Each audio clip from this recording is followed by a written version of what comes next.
gine jumbe ang'wen gine months ang'wen. Senta mabiro konyo e chiwo sir ne jo Kenya madhi manyo tije e pinje maoko kod mago maduogo e pachoka kowuok tiyo e pinje maoko oyawa yanga e boma ma Eldoret e kaunti ma Uasin Gishu. Kaluwore kod Director mar National Employment Authority Edith Okoki, chenro michiwo e senta no biro konyo e neno ni jo Kenya oyudo tije mabeyo kendo ong'eyo kit tije magidhi timo e pinje maoko. Senta ma Eldoret koro en senta mar 6 mar Kenya Labour Migration Resource Center KLMRC, ka centers mamoko nitiere e boma ma Nairobi, Thika, Machakos, Kisumu kod Mombasa. Not because they did not have information, but simply because I want to believe that they believe that maybe government was not giving them enough information.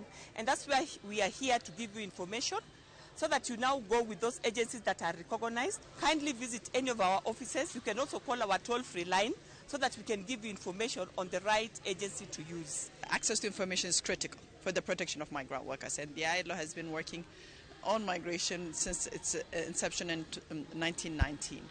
On the protection of migrant workers, and the centers will be one of the way to support the migrants to access information, because if the migrants do have the information, they wouldn't put themselves at risk in the hands of traffickers. This is an eye-opener from NEA and the government at large, that they're giving opportunity to the members of the public to know those approved agencies, approved traveling agencies, also employment agencies for ethical recruitment in this region.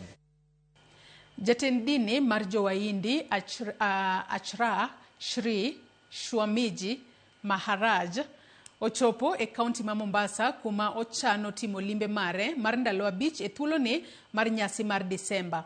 E limbe mare, jadolo no modak e piny India chano sidho ayanga gedo mar od lamo mar jowaindi midendo ni temple. Maharaj bende ibiro bagie chenro mopogore opogore mag alama michano e kaunti no. Jadolo no mathoro timo limbe e pachoka higa ka higa bende biro timo limbe buore Nairobi.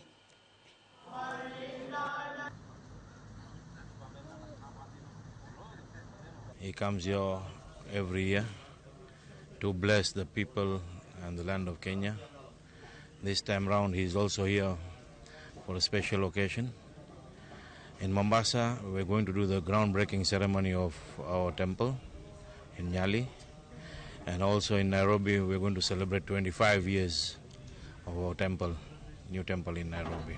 Wakati anatutembelea kila mara tunaisoma kitu mpya kutoka kwake na anatufundisha. Kambi mar fwambo gi keyo mar Royal Media Services